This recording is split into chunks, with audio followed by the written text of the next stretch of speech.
برادران ملت اسلامی، السلام علیکم ورحمۃ اللہ وبرکاتہ۔ الحمد للہ وکفا وسلام علی حبیبہ المصطفى، اما بعد فاعوذ باللہ من الشیطان الرجیم، بسم اللہ الرحمن الرحیم۔ لن ینال اللہ لحومها ولا دماؤها ولكن يناله التقوى منكم، صدق اللہ مولانا العظیم۔ بارگاہ رسالت مآب صلی اللہ علیہ وسلم میں درود پاک کا ہدیہ پیش کریں۔ اللہم صلی علی سیدنا و مولانا محمد معدن الجود والکرم وآلہ واصحابہ الکرام وابنہ الکریم وبارک وسلم صلاة دائمة سرمدا ابدا۔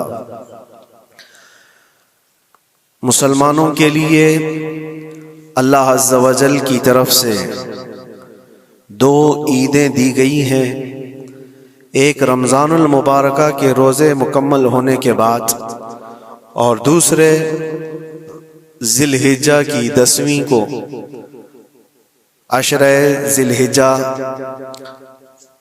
جس کو ہم عید الاضحیٰ کہتے ہیں اور اردو میں بقرعید، عید قربان کے نام سے جانتے ہیں۔ یہ دو عیدیں اللہ تبارک و تعالیٰ کی طرف سے مسلمانوں کو دی گئی ہیں۔ ان عیدوں کے دنوں میں روزہ رکھنا بھی جائز نہیں ہے، خوشیوں کے دن۔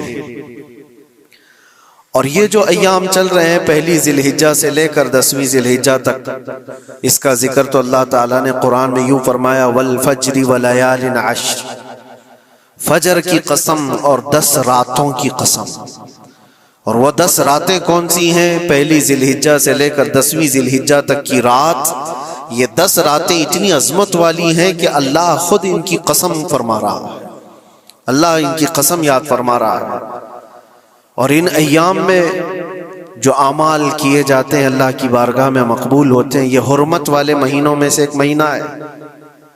زمانے جاہلیت میں بھی ان مہینوں میں جنگ و جدال نہیں کیا جاتا تھا۔ کوئی بھی جنگ چل بھی رہی ہو تو یہ مہینے آتے تو جنگ روک دی جاتی تھی، کیونکہ یہ حرمت والے مہینے ہیں۔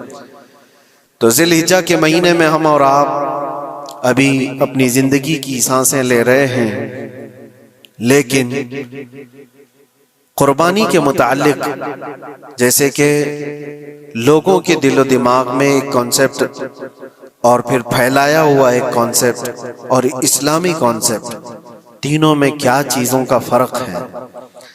اسلام کون سی قربانی چاہتا ہے؟ لوگوں نے کیا پروپیگنڈا پھیلایا ہے؟ اور عوام کے ذہن میں کیا بیٹھا ہوا ہے؟ تینوں کو ہم تھوڑا سرسری نظر سے دیکھتے ہیں۔ سب سے پہلی چیز تو یہ ہے اسلام جس قربانی کی بات کر رہا ہے، قرآن میں اللہ فرماتا ہے لن ینال اللہ لحومها ولا دماؤها، نہ تمہارا گوشت نہ تمہارا بہایا ہوا خون اللہ تک پہنچتا ہے، ولیکن ینالہ التقوی منکم، بلکہ اس کے پیچھے جو تمہارا تقوی ہے وہ اللہ تک پہنچتا ہے۔ تمہاری نیت دیکھی جا رہی ہے، تمہارا اخلاص دیکھا جا رہا ہے۔ اسی لیے کہا گیا ہے کوئی گوشت کھانے کی نیت سے قربانی کرتا ہے تو اس کی قربانی ہوگی ہی نہیں۔ گوشت کی نیت سے اگر کسی نے قربانی کیا اس کی قربانی نہیں ہے، یا پھر اگر ذبح کرنے کے بعد بیچنے کی نیت کیا گوشت میں سے کچھ حصہ، وہ تجارت کی نیت کیا ہوا ہے، تب بھی اس کی قربانی نہیں ہے۔ قربانی صرف وہ ہے جو خالص اللہ کی رضا کے لیے کرے، جو اللہ تعالیٰ نے حکم فرمایا مجھے اور اللہ کریم کے حکم پر عمل پیرا ہوتے ہوئے میں قربانی کر رہا ہوں، یہ اس نیت کے ساتھ جس نے قربانی کیا اس کی قربانی قبول ہے۔ یہ اسلام چاہتا ہے آپ کی قربانی۔ اور لوگوں کے دل و دماغ میں جو اکثر بیٹھا ہوا ہے وہ یہ ہے کہ موسم آ رہا ہے، سب کر رہے ہیں تو ہم کو بھی کرنا چاہیے۔ اور کچھ لوگ فیشن کے طور پر، کچھ لوگ بچوں کی ضد پر قربانی کر گئے۔ یہ لوگوں کے ذہن و دماغ میں بیٹھا ہوا ہے. نہیں میرے عزیزو، جو مالک نصاب ہے اس پر قربانی واجب ہے. یہاں تک کہ اللہ کے نبی صلی اللہ علیہ وسلم نے ارشاد فرمایا، استطاعت ہونے کے بعد، مالک نصاب ہونے کے بعد جس نے قربانی نہیں کیا، حضور فرماتے ہیں وہ ہماری عیدگاہ کے قریب بھی نہ آئے. حضور اکرم صلی اللہ علیہ وسلم فرماتے ہیں وہ ہماری عیدگاہ کے قریب نہ آئے. اس کے لیے دنیا میں یہ وعید ہے تو آخرت میں اس کا عذاب اور ہے. تیسری چیز، جو پروپیگنڈا کیا پھیلا ہوا ہے قربانی کو لے کر، ایک بہت بڑا پروپیگنڈا ہے. اسلام کے خلاف کچھ بھی بات پھیلانے کے لیے لوگوں کو صرف ایک چھوٹی سی سوئی چاہیے کہ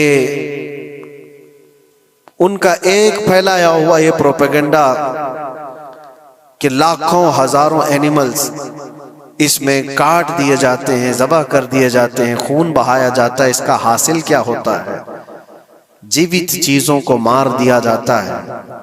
میرے عزیزو، لوگ یہ باتیں تو صرف اور صرف اسلام کے خلاف کرنے کے لیے پھیلاتے ہیں، جبکہ میں آپ کو بتاؤں دنیا کے تقریباً مذاہب میں قربانی کا کانسیپٹ موجود ہے.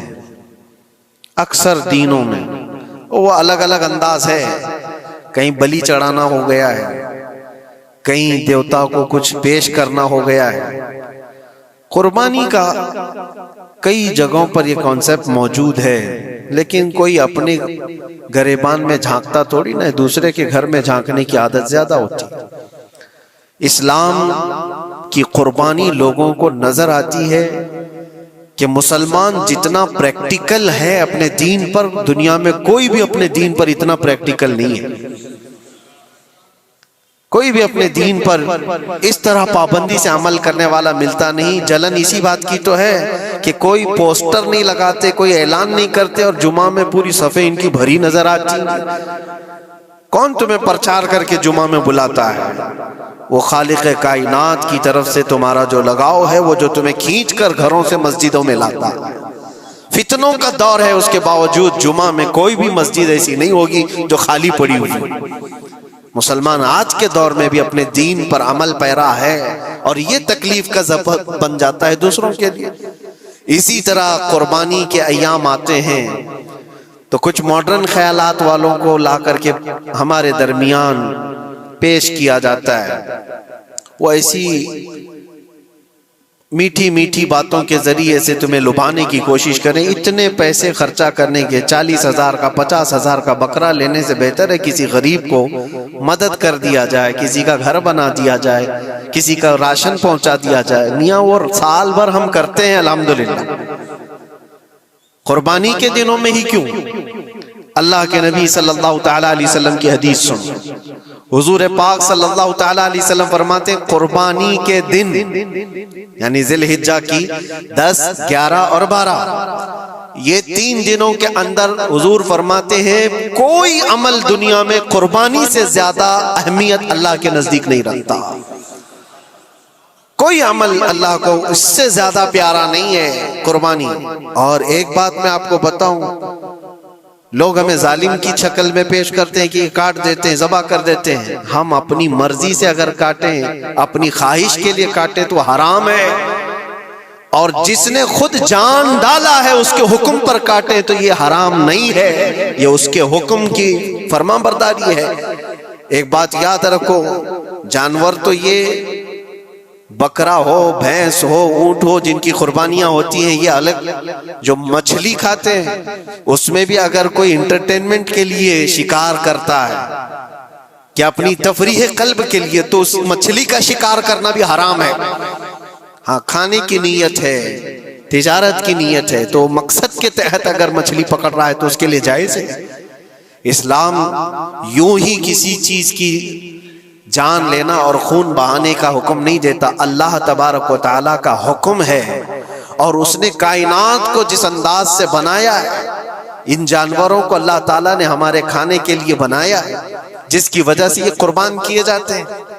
اور اگر میں کہتا ہوں سارے جانوروں کی قربانی بند کر کے دیکھ لو، پھر جانور ہی رہیں گے، تمہارا رہنا مشکل ہو جائے گا. اسلام کی یہ قربانیاں تو سال میں ایک مرتبہ ہوتی ہے نا، جو ایک دن کی جاتی ہیں 10ویں ذی الحجہ سے 12ویں کو۔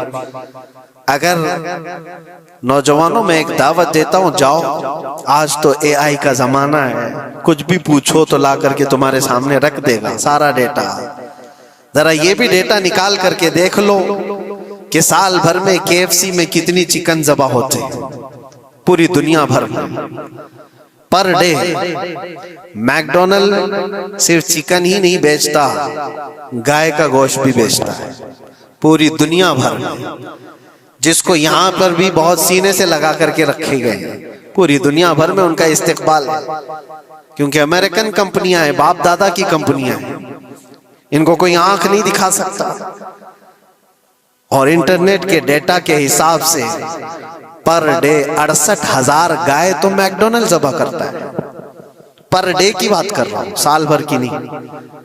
سال بھر ان کا ڈیٹا بہت زیادہ ہے، ملینز میں ہے، اور 1 بلین سے زیادہ چکن وہاں پر بھی قربان ہوتی ہیں جو فرائیڈ چکن کھاتے ہیں۔ یہ تو ایک کمپنی کی بات کر رہا ہوں، ایسی بہت ساری کمپنیاں ہیں۔ تو کبھی کسی نے یہ اعتراض کیا کہ یہ کمپنیاں اتنے جانوروں کو ذبح کرتی؟ نہیں، بقرعید کے دن سب کے سینگ نظر آتے ہیں، جانوروں کی محبت امڑ امڑ کر کے آتی ہے۔ سال بھر جو قربان ہو رہے ہیں، کبھی کسی نے آبجیکشن نہیں کیا کہ یہ سارے آؤٹ لیٹس بند کیوں نہیں کر دیے جاتے، یہ ساری دکانیں کیوں نہیں بند کر دی جاتی جو سال بھر ذبح کر رہے ہیں۔ ہاں، ہو سکتا ہے میکڈونلڈ یہاں نہیں ذبح کرتا گائے کو، کیونکہ یہاں پتہ ہے حالات صحیح نہیں ہیں، لیکن دوسری جگہ پر جا کر دیکھیں، سب جگہ پر بیف آسانی سے ان کے ہاں ملتا ہے۔ میں یہ باتیں صرف اور صرف یہ اس لیے کہہ رہا ہوں، پھیلایا ہوا پروپیگنڈا کیا ہے؟ جانوروں سے محبت یہ سکھائیں گے ہمیں؟ اللہ کے نبی صلی اللہ تعالی علیہ وسلم فرماتے ہیں، بنی اسرائیل کی ایک خاتون کو میں نے جہنم میں دیکھا۔ کس بنیاد پر؟ فرماتے ہیں وہ عبادت گزار تھی، زاہدہ تھی، پرہیزگار تھی، لیکن ایک بلی پالی ہوئی تھی، اور اس نے کبھی عبادت کرنی ہوتی تو 2 دن 3 دن تک اپنے کمرے میں گوشہ نشین ہو جاتی تھی اکیلی، اور اس نے اپنی بلی کو ایک جگہ پر گلے سے رسی لگا کر باندھ دی، اور 3 دن تک وہ اپنی عبادت میں رہی، مصروف رہی، اور 3 دن کے بعد اسے خیال آیا تو جا کر دیکھی بلی مر چکی تھی۔ حدیث پاک میں صحیح حدیث ہے، اللہ کے نبی صلی اللہ علیہ وسلم فرماتے ہیں صرف اس بنیاد پر اللہ تبارک و تعالیٰ وہ عبادت کرنے والی عورت کو جہنم میں بھیج دیا۔ جو میری مخلوق پر رحم نہیں کرتا وہ رحم کے قابل نہیں ہے۔ یہ سکھائیں گے ہمیں جانوروں پر رحم کرنا؟ ہم جس جانور کو ذبح کرتے ہیں وہ اللہ کے حکم سے کرتے ہیں، اس کے علاوہ کسی بھی جانور کو ظلم کرنا، اللہ کے نبی صلی اللہ تعالی علیہ وسلم کی حدیثوں میں سے یہ ہے کہ جانور پر ظلم کرنا ذمی پر ظلم کرنے سے بڑا ہے۔ اور ذمی کیا ہے؟ ذمی وہ جو مسلمانوں کے ملک میں امن کے ساتھ رہنے کے لیے ریکویسٹ کیا ہوا ہو اور اسلامی حکومت اسے امن دی ہوئی ہو، اور اللہ کے نبی صلی اللہ علیہ وسلم فرماتے ہیں مسلمان پر ظلم کرنے سے زیادہ بڑا ظلم ذمی پر ظلم کرنا ہے، اور اس سے بڑا ظلم جانور پر ظلم کرنا ہے۔ یہ میرے آقا کے فرمان ہے، نبی اکرم صلی اللہ علیہ وسلم نے فرمایا، اور رحمت للعالمین ہے۔ اور ایک بڑی بات میں آپ کو بتاؤں، جو یہ پھیلایا جاتا ہے کہ جانوروں پر ظلم، سیدنا امام غزالی رحمت اللہ تعالی علیہ کی ایک بات میں پڑھ رہا تھا، حجت الاسلام، جن کی کتابیں پڑھ کر کے لوگ اللہ کے ولی بن گئے۔ امام غزالی کا نام سنا ہے؟ اتنی کتابیں انہوں نے لکھا، تصوف کے امام ہیں، علم کلام کے امام ہیں، منطق کے امام ہیں، فقہ و تصوف کے امام ہیں، بے شمار علوم و فنون کے دریا بہائے ہیں۔ اس حجت الاسلام امام غزالی رحمت اللہ علیہ کے انتقال کے بعد ان کے بھائی نے ان کو خواب میں دیکھا اور پوچھا آپ کے ساتھ اللہ نے کیا معاملہ فرمایا؟ امام غزالی فرماتے اللہ نے مجھے بخش دیا، میری لکھی ہوئی کتابیں، میری عبادتیں، ہزاروں کو جو میں نے پڑھایا وہ شاگرد، یہ ساری چیزوں کی وجہ سے نہیں، بس ایک کام کی وجہ سے۔ پوچھا وہ کون سا کام؟ کہا ایک بار میں کتاب لکھ رہا تھا اور سیاہی میں قلم ڈبو کر کے لکھا جاتا تھا، اور سیاہی جو بنتی تھی وہ پھلوں کے رس سے نکال کر کے، اور لکڑی کا قلم اس میں ڈبو کر کے لکھا جاتا تھا۔ تو میں لکھ رہا تھا کہ ایک مکھی آ کر سیاہی پر بیٹھ گئی، میں اپنا قلم روک لیا کہ ہو سکتا ہے وہ پیاسی ہو، پی کر چلی جائے۔ کافی دیر تک وہ مکھی اس سیاہی پر بیٹھی رہی، اور پی کر کے جب وہ اڑ گئی تو پھر میں اپنا قلم چلاتا رہا۔ یہ بات تو زندگی میں آئی اور گئی، میں نے تو اس کو چھوٹا سمجھا تھا، لیکن میری موت کے بعد رب تبارک و تعالیٰ نے مجھے اٹھا کر فرمایا، جس نے میری چھوٹی مخلوق پر رحم کیا، بس اس نیکی کی بنیاد پر میں تجھے جنت عطا کرتا ہوں۔ ایک جانور پر رحم کرنے کی بنیاد پر، ایک جانور پر رحم کرنے کی بنیاد پر، اور حدیث پاک میں، صحیح حدیث پاک میں یہ بھی ہے، ایک طوائف تھی جس نے مرتے ہوئے کتے کو بچایا تھا پانی پلا کر، اور اس بنیاد پر اس کی بخشش ہو گئی۔ طوائف تھی اور رحم کیا جانور پر تو اس کی بخشش ہو گئی۔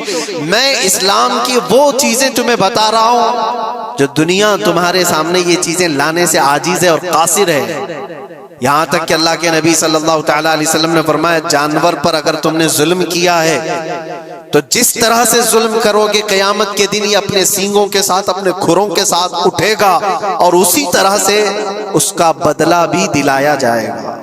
وہ تمہیں مارے گا قیامت کے دن اور بدلہ لے گا۔ یہ بھی حدیث پاک میں۔ جانور پر ہمیں اس کے چہرے پر مارنے کا حکم نہیں ہے، اس کو اس کی طاقت سے زیادہ بوجھ ڈالنے کا حکم نہیں ہے۔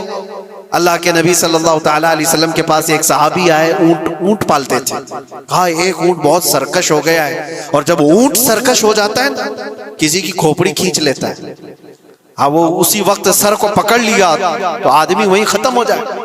وہ کسی کے قابو میں نہیں آ رہا تھا، حضور کے پاس آئے، رسول پاک صلی اللہ علیہ وسلم نے فرمایا چلو میں چلتا ہوں دیکھتا ہوں۔ صحابہ کہتے ہیں حضور جب چلنے لگے تو ہمیں خوف ہوا، ڈر ہوا کہ یہ اونٹ بدک گیا ہے، سرکش ہے، کہیں کچھ نقصان نہ پہنچا ہے، اور تنہا میرے مصطفیٰ صلی اللہ علیہ وسلم آگے بڑھتے چلے گئے۔ صحابہ کہتے ہیں ہمیں ڈر لگ رہا تھا، لیکن میرے عزیزوں وہ رحمت للعالمین ہے، سب کی رحمت بن کر آئے۔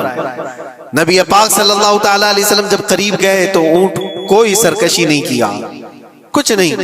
حضور پاک صلی اللہ تعالیٰ علیہ وسلم کے چہرے کے پاس اپنا منہ کرتا ہے اور اپنی زبان کو چپڑ چپڑ چپڑ کرتے ہوئے اپنی زبان ہلا رہا ہے، اور حضور پاک صلی اللہ تعالیٰ علیہ وسلم ایسے سنتے جا رہے ہیں جیسے کسی دانشور کی بات سن رہے ہیں۔ پھر نبی پاک صلی اللہ علیہ وسلم اونٹ کے مالک کی طرف متوجہ ہوئے اور کہا یہ اونٹ تیری شکایت کر رہا ہے، یہ اونٹ تیری شکایت کر رہا ہے، یہ سرکش اس لیے ہوا کہ تو اس کی طاقت سے زیادہ بوجھ اس پر ڈالتا ہے اور کھانا اس کو کم دیا کرتا ہے۔ کیا یہ بات صحیح ہے؟ وہ جو بدو تھے، جو اونٹ کے مالک تھے، انہوں نے چہرہ جھکا لیا اور کہا وعدہ کرتا ہوں حضور پاک صلی اللہ علیہ وسلم سے کہ اس سے زیادہ، اس کی طاقت سے زیادہ بوجھ نہیں ڈالوں گا، اور اس کا چارہ، اس کے کھانے کا انتظام روزانہ کیا کروں گا۔ نبی پاک صلی اللہ علیہ وسلم نے اس اونٹ کی رسی پکڑی اور مالک کو دے دیا، پھر وہ اونٹ اسی طرح تابعدار ہو کر نکل پڑا۔ یہ اسلام میں میرے آقا صلی اللہ تعالیٰ علیہ وسلم کا عدل تو دیکھو، ان کی طاقت سے زیادہ کا بوجھ ڈالنے کا حکم نہیں ہے۔ اور دنیا یہ پروپیگنڈا پھیلائی ہوئی ہے کہ یہاں جانوروں کو کاٹا جاتا ہے، جو ذبح کرنے کا حکم ہے وہ اللہ کے حکم سے ہے۔ میرے رب تبارک و تعالیٰ نے خود جان ڈالی، ہماری جان کا بھی وہی مالک ہے، جانوروں کے جان کا بھی وہی مالک۔ اگر اللہ کا حکم نہ ہوتا تو ہمیں چونٹی مارنے کی بھی اجازت نہیں، اللہ کا حکم نہ ہوتا تو ہمیں کسی کو بھی قربانی کرنے کی اجازت نہیں ہوتی۔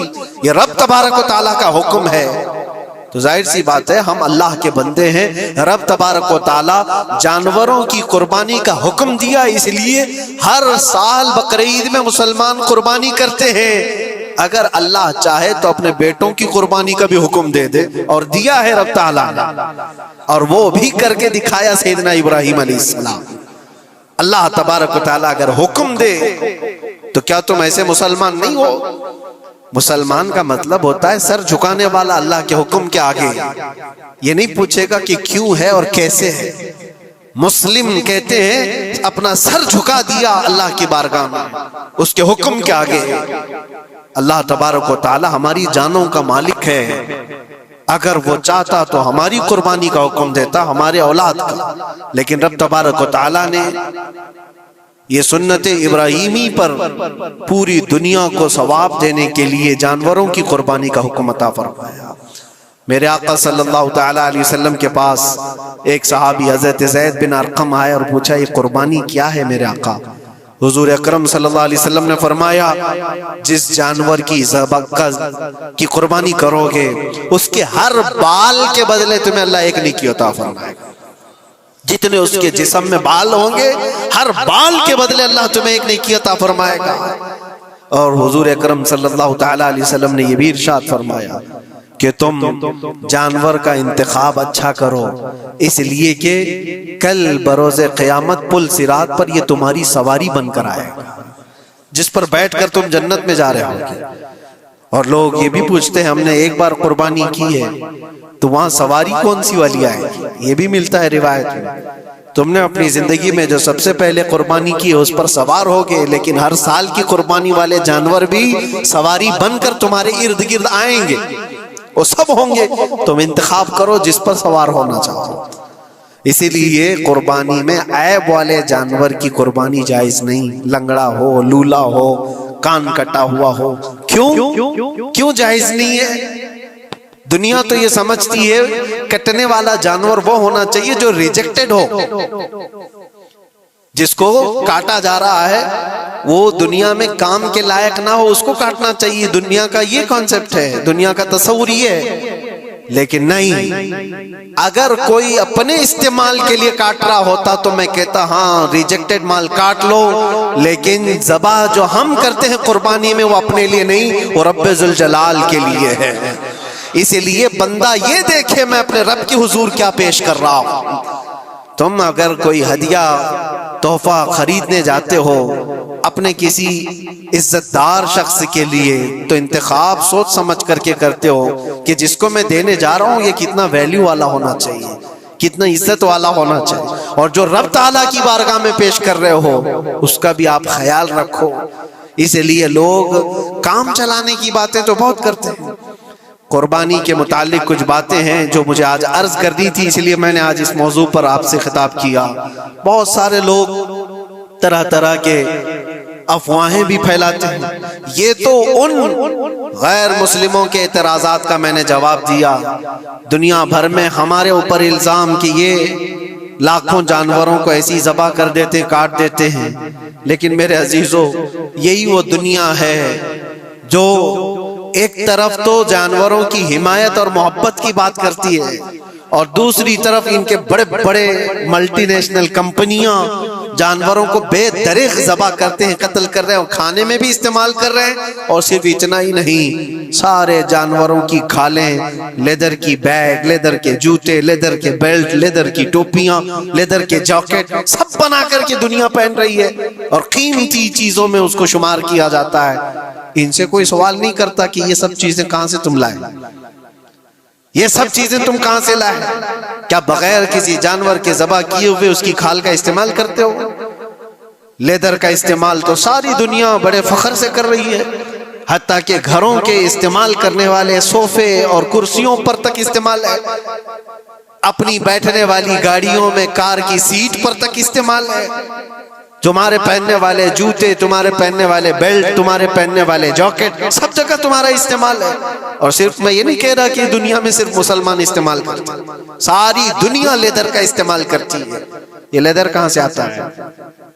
تو یہ دغلا پن، یہ جو ڈبل رول ہے، ڈبل سٹینڈ، ایک طرف حمایت کی بات کرنا اور دوسری طرف بے دریغ ذبح بھی کرنا، یہ سب چیزیں دنیا کو بیوقوف بنانا اور اسلام کے خلاف ایک پروپیگنڈا پھیلانا۔ لیکن اے مسلمان، ذہن و دماغ میں کسی ایسے ماڈرن کلچر کے ایسا کوئی فریفتہ ہو، اس کی باتوں میں آ کر تم یہ سوچو کہ نہیں اتنے پیسے میں قربانی کے بجائے صدقہ کر دوں، کسی غریب کو دے دوں، ناجائز ہے۔ تمہارے اوپر سے قربانی کا وجوب ختم نہیں ہوگا، وہ اسی طرح سے باقی رہے گا اور گنہگار بھی رہو گے۔ اللہ کریم سے زیادہ تم رحم کرنے والے نہیں ہو، اللہ ارحم الراحمین ہے۔ اللہ ارحم الراحمین ہے، جب وہ حکم عطا فرما رہا ہے تو کیا تمہارے دل میں اس سے بھی زیادہ رحم ہے؟ تو قربانی کے دنوں میں صرف قربانی ہی ہوگی۔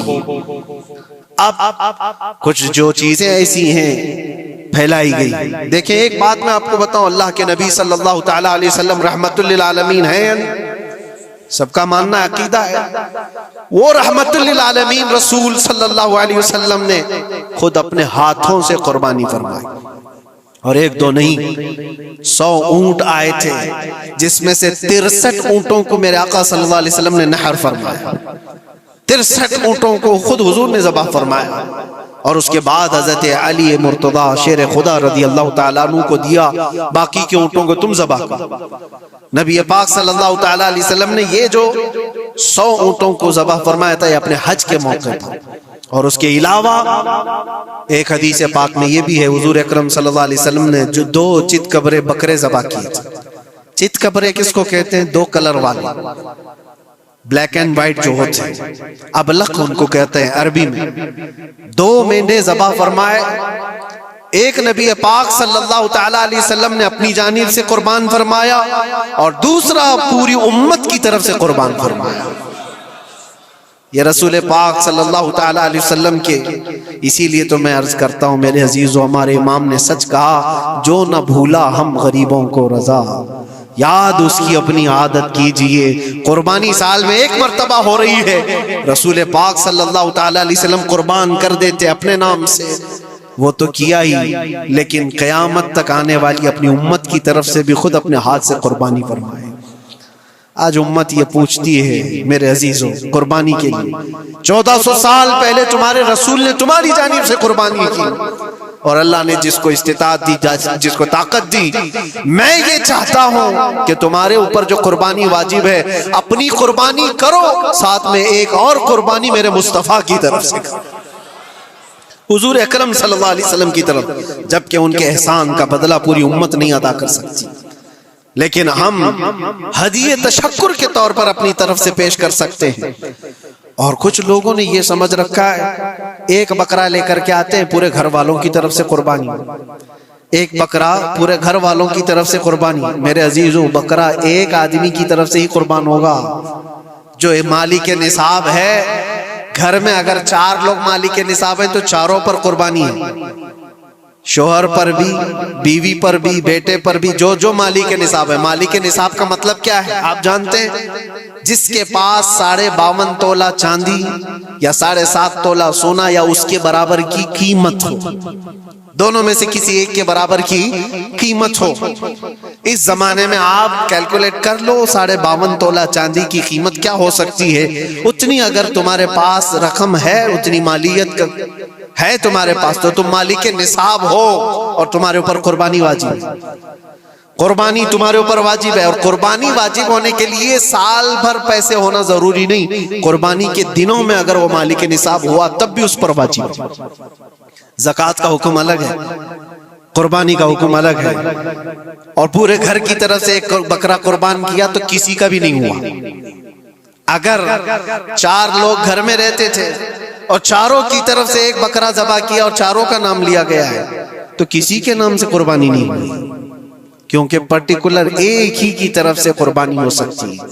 ہاں، بڑے جانور میں 7 حصے ہو سکتے ہیں، وہ اونٹ ہوا یا بیل بھینس، یہ جو بڑے جانور ہیں ان جانوروں میں 7 حصے ہو سکتے ہیں، اور ان میں شریک ہونا جائز ہے۔ لیکن 7 لوگ جو شریک ہو رہے ہیں ان کے لیے بھی شرط ہے، کوئی ایک بندہ بھی اس میں غلط عقیدے والا بھی نہ ہو اور گوشت کی نیت سے شریک نہ ہوا ہو، بلکہ سب قربانی کی نیت سے آئے ہوں تو سب کی قربانی ہوگی۔ یہ خیال بھی رہے، ضروری ہے۔ اب حالات ایسے آ گئے کہ سب کے لیے ایک بکرا لینا اگر طاقت کے بھر نہیں ہے، استطاعت نہیں ہے، تو وہ بڑے جانور میں حصہ لے سکتے، جہاں پر یہ قربانیاں ہو رہی ہیں شریک ہو سکتے۔ کچھ لوگوں نے یہ پروپیگنڈا بھی پھیلایا ہے ہمارے درمیان میں سے کہ بڑے کی قربانیاں جو ہوتی ہیں اجتماعی قربانیاں، یہ جائز نہیں ہے، آدمی کو اپنی قربانی کے وقت سامنے ہونا ضروری ہے۔ ایسی باتیں پھیلائی گئی ہیں۔ میں آپ کو حدیث پاک سناتا ہوں۔ اللہ کے نبی صلی اللہ تعالیٰ علیہ وسلم نے ارشاد فرمایا حضرت فاطمہ سے، کہا ہے فاطمہ اپنی قربانی کے وقت سامنے رہو قربانی کے خون کا قطرہ زمین پر گرنے سے پہلے اللہ تعالیٰ تمہارے پچھلے سارے گناہ معاف فرمائے گا۔ حدیث پاک ہے، لیکن ساتھ میں دوسری حدیث یہ بھی ہے، نبی پاک صلی اللہ تعالیٰ علیہ وسلم نے اپنی قربانی کا وکیل حضرت علی کو بنایا تھا کہ اپنی نیابت دے دی کہ میری طرف سے تم قربانی کرو۔ اس طرح سے جو مسلمان استطاعت نہیں رکھتا خود کرنے کی، وہ اپنی جانب سے کسی دوسرے کو وکیل بنا سکتا ہے، شرعاً جائز ہے۔ کسی کو بھی وکالت دی جا سکتی، نیابت دی جا سکتی ہے، میرے طرف سے تم قربانی کرو۔ جیسے کہ گھر میں کوئی عورت مالک نصاب ہے، اگر یہ حکم ہوتا کہ عورت خود جا کر کے کرے تو کہاں سے کرتی؟ عورت کسی کو وکیل بنا سکتی ہے، اپنے شوہر کو کہہ دی یا کسی کو دے دیا پیسے کہ میری جانب سے تم قربانی کرو، یہ جائز ہے بالکل۔ جن لوگوں نے یہ پروپیگنڈا پھیلایا ہے ہمارے درمیان میں کہ قربانیاں نہیں ہوتی، وہ جاہل لوگ ہیں، پڑھے لکھے لوگ نہیں۔ شرعی مسائل کو جانے بغیر اس طرح کی باتیں عوام الناس میں، عوام المسلمین میں پھیلانا یہ گناہ ہے۔ ہاں اس بات کو یاد رکھیں، جو وکیل ہے قربانی کا اس کے اوپر ذمہ داری ہے کہ وہ جتنے لوگوں کی قربانی کر رہا ہے جانور شریعت کے مطابق کا لے، عیبدار جانور کی قربانی نہ کرے، لاغر ہو، کمزور ہو، سینگ ٹوٹا ہوا ہو، کان کٹا ہوا ہو، پیر کٹا ہوا ہو، دم کٹی ہوئی ہو، یا اتنا کمزور کہ چل نہیں سکتا، کھڑا نہیں ہو سکتا، ایسا عیبدار جانور نہ لے۔ یہ وکیل کی ذمہ داری ہے جو سب کی طرف سے قربانی کر رہا ہے۔ اور دوسری چیز، عیب کس کو کہتے ہیں؟ عیب کس کو؟ کان میں اگر سوراخ ہے تو وہ مکروہ ہے لیکن قربانی ہے اس کی۔ ہاں سینگ اگر بچپن اس کے پیدائشی نہیں آئے تھے تو جائز ہے اس کی قربانی، آئے تھے اور ٹوٹ گئے تو اس کی مقدار بتائی گئی ہے، 1/3 حصہ اگر ٹوٹا ہے تو اس وقت تک جائز ہے، اس سے زیادہ جڑ سے ٹوٹے ہوئے ہیں تو قربانی جائز نہیں۔ کوئی پیر پورا کٹا ہوا ہے، دم پوری کٹی ہوئی، یہ عیب میں آتا ہے۔ عیب دار جانور کی قربانی جائز نہیں، یہ وکیل کرے گا، نہیں کرے گا تو وہ گنہگار ہے۔ لیکن اس کا مطلب یہ نہیں ہوتا کہ اجتماعی قربانی جائز ہی نہیں، جائز ہی نہیں۔ ایسی باتیں کیوں پھیلائی جاتی ہیں؟ حدیث پاک میں ملتا ہے کہ نیابت اور دوسرے کو وکالت دینا جائز ہے۔ اب کچھ لوگ یہ بھی پھیلاتے ہیں کہ قربانی کے جو حصے لیے جاتے ہیں، گوشت دیا جائے تو اس کی قیمت الگ ہوتی ہے، گوشت نہ لو تو اس کی قیمت الگ ہوتی ہے۔ یہ سب پھیلی ہوئی چیزیں ہیں، اس کا ریزن بھی پتہ کرنا چاہیے۔ ایسی بغیر علم کے بات کرنے سے 4000 5000 روپے کا ایک حصہ آتا ہے اگر شہر میں کوئی بڑا جانور ذبح کرے، کیونکہ مہنگا ملتا ہے بیل، اور باہر جب جا کر کے کوئی ذبح کر رہا ہے تو وہی ایک حصہ 1500 روپے میں 2000 میں ہو جاتا ہے۔ تو کچھ لوگوں کو یہ غلط فہمی پھیلائی جاتی ہے کہ یہ لوگ کرتے ہی نہیں ہیں اور ایسے ہی پیسے وصولتے ہیں، ایسا نہیں۔ دور دراز کچھ علاقے ایسے ہیں، بنگال ہے، اڑیسہ ہے، اور بھی کئی علاقے بہار کے، جہاں پر بڑے جانور نہایت ہی سستے دام میں ملتے ہیں، بلکہ وہاں پر جانوروں کی قیمت صرف 5000 6000 اور 10000 کے نیچے ہوتی ہے، بڑے جانوروں کی جو ہم نے دیکھے ہیں۔ وہاں جا کر کچھ تنظیمیں قربانی کرتی ہیں، اگر وہ صحیح طریقے سے شریعت کے مطابق جانور لے کر کے کر رہے ہیں تو کوئی حرج نہیں، چاہے وہ 200 روپے حصے میں بھی کرتا ہو، کوئی حرج نہیں۔ قیمت میٹر نہیں کرتی، جانور میٹر کرتا ہے، قیمت چاہے جتنی بھی ہو رہی ہو۔ اس چیز کو آج وضاحت کرنا ضروری تھا، اس لیے میں نے آپ کے سامنے بیان کیا۔ غلط فہمیوں میں نہ پھیلے، غلط فہمیاں نہ پھیلائیں، خود بھی بچیں۔ ہاں افضل کیا ہے؟ افضل تو یہ ہے کہ اللہ نے تم پر واجب کیا، تم جاؤ اپنے ہاتھ سے کرو، تم جاؤ، کیونکہ حدیث پاک میں ملتا ہے کہ تم اپنے ہاتھ سے قربانی کرو اگر طاقت رکھتے ہو، اس کے خون کا قطرہ گرنے سے پہلے تمہارے پچھلے سارے گناہ اللہ معاف فرمائے گا۔ یہ افضل ہے۔ یہ ساری باتیں تھیں جو عید قربان سے ریلیٹڈ تھیں۔ اللہ کریم ہم سب کو اس کی رضا کے لیے قربانی کرنے کی توفیق عطا فرمائے۔ لیکن ساتھ میں ایک بات یہ بھی یاد رکھیں، جب بندہ قربان کر رہا ہوتا ہے تو اس کے اندر یہ نیت بھی ہو، جیسے سیدنا ابراہیم علیہ السلام کو اللہ تعالیٰ نے کیا فرمایا تھا؟ 4 پرندے لو، ان کو ذبح کرو، ان کے سر اپنے پاس رکھو، ان کا قیمہ بنا کر 4 پہاڑوں پر رکھاؤ، اور پھر ان پرندوں کا نام لے کر کے بلاؤ، وہ زندہ ہو کر کے آ جائیں گے۔ کیونکہ ابراہیم علیہ السلام نے اللہ سے پوچھا تھا کہ اللہ تو مرنے کے بعد لوگوں کو زندہ کیسے کرتا ہے، میں دیکھنا چاہتا ہوں۔ تو رب تعالیٰ ان کو پریکٹیکل دکھانا چاہ رہا تھا کہ جاؤ ٹھیک ہے، ذبح کرو 4 پرندے اور ان کا قیمہ بنا دو، سر ان کے اپنے پاس رکھ لینا، اور ان کا قیمہ 4 پہاڑوں پر رکھ کر آؤ، اور پھر آ کر ان سروں کے پاس کھڑے ہو کر ان پرندوں کے نام لے کر بلاؤ، وہ آ جائیں گے۔ ابراہیم علیہ السلام نے اسی کیا، 4 پرندے لیے تھے۔ کیا کیا لیے تھے آپ کو میں بتاؤں، ایک مرغا تھا، ایک کوا تھا، ایک کبوتر تھا، اور ایک مور تھا۔ پرندوں کے نام یاد رکھ لیں، کوا ہے، مرغا ہے، کبوتر ہے اور مور ہے۔ چاروں کو ذبح کیا، ان کے سر اپنے پاس رکھے اور جسم کے سب قیمہ بنا دیا، اور 4 جگہ پر مکس کر کے ان کو رکھا ہے۔ پھر آ کر یہاں کھڑے ہوئے اور پکارا ان پرندوں کا نام لے کر، اللہ کے حکم سے آ جاؤ۔ وہ قیمہ ہوا میں اڑا، جسم بنا، اور ویسی بغیر سر کے اڑتا ہوا آیا اور اپنے اپنے سر سے جڑ کر کے وہ زندہ پرندہ ہو گیا۔ قرآن پاک میں یہ ہے موجود، 3 پارے میں رب تبارک و تعالیٰ نے فرمایا وَإِذْ قَالَ إِبْرَاهِيمُ رَبِّ أَرِنِي كَيْفَ تُحْيِي الْمَوْتَى قَالَ أَوَلَمْ تُؤْمِنْ قَالَ بَلَىٰ قَالَ وَلَٰكِنْ لِيَطْمَئِنَّ قَلْبِي قَالَ فَخُذْ 4 مِنَ الطَّيْرِ فَصُرْهُنَّ إِلَيْكَ ثُمَّ اجْعَلْ عَلَىٰ كُلِّ جَبَلٍ مِّنْهُنَّ جُزْءًا ثُمَّ ادْعُهُنَّ يَأْتِينَكَ سَعْيًا وَاعْلَمْ أَنَّ اللَّهَ عَزِيزٌ حَكِيمٌ۔ یہ اللہ تبارک تعالیٰ نے پورا قرآن میں فرمایا کہ ابراہیم علیہ السلام نے یہ جو کیا۔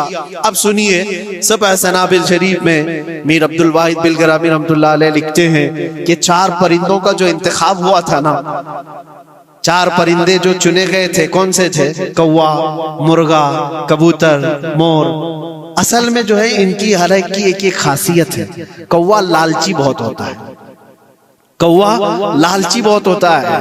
مرغا اس کے اندر شہوت بہت زیادہ ہے، عورت کی خواہش، مرغے کے اندر خواہش شہوت زیادہ ہوتی ہے، اور کبوتر کے اندر دوستی کرنے کی عادت زیادہ ہوتی ہے، جلدی دوستی کرتا ہے، اور مور کے اندر دکھاوے کی عادت زیادہ ہوتی ہے، اپنی خوبصورتی کا اظہار بار بار کرتا ہے۔ تو یہ 4 چیزیں ان کے اندر ہیں، یہ 4 پرندوں کے اندر۔ صوفیہ اکرام فرماتے ہیں در حقیقت آپ کو حکم تھا ان جانوروں کو ذبح کا نہیں تھا، کوے کی لالچ کو ذبح کرو، مرغے کی شہوت کو ذبح کرو، اور بنا وجہ کے کبوتر کی جو دوستی ہے ہر غیرے غیرے سے، اس دوستی کے کو قطع کرو، اور مور کے دکھاوے کی عادت کو ذبح کرو۔ یہ 4 بری عادتوں کو ذبح کرو تو اللہ کی قدرت کے مشاہدے دیکھنے ملیں گے۔ در حقیقت وہاں پر صوفیہ اکرام فرماتے ہیں، اور یہی بات ہے کہ شیطان کو جب کنکریاں مارنے کے لیے حجاج جاتے ہیں، وہ تو ایک پلر ہے جس کو کنکریاں مارتے ہیں، وہاں ایک پلر ہے، اس پلر کو کنکریاں مار کر کے آتے ہیں۔ لیکن میرے عزیزو، تصور یہ ہونی چاہیے زندگی بھر جو شیطان مجھے بہکاتا ہے، میں اس کو کنکریاں مار رہا ہوں۔ اگر تمہاری نیت صالح ہوئی اور کنکری لگ گئی تو یقیناً زندگی بھر شیطان کی شرارتوں سے محفوظ ہو جاؤ۔ تم نے اپنے شیطان کو زخمی کر دیا، اسی لیے جس کا حج قبول ہو جاتا ہے اس کی کنکری وہاں سے اٹھا لی جاتی، ورنہ تو 40 لاکھ لوگ 70 کنکریاں مار کر کے آئیں تو پہاڑ بن جانا چاہیے، لیکن کوئی پہاڑ نہیں ہوتا وہاں کنکریوں کا، جا کر دیکھیں، نہ ہی اس کو اٹھایا جا رہا ہے۔ لیکن حدیث پاک میں جس حاجی کا حج قبول ہوتا ہے اس کی کنکریاں اٹھا لی جاتی ہیں، وہ شیطان کو لگ چکی ہے۔ تو نیت کا دار و مدار ہے، اسی لیے سب سے پہلے میں نے آیت یہی پڑھی، رب تعالیٰ فرماتا لن ینال اللہ لحومها ولا دماؤها ولکن ینالہ التقوی منکم۔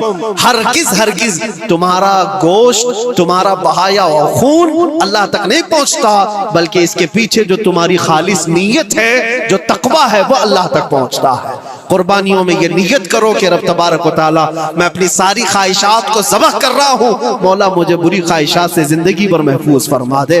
وآخر دعوانا ان الحمدللہ رب العالمین۔ السلام علیکم۔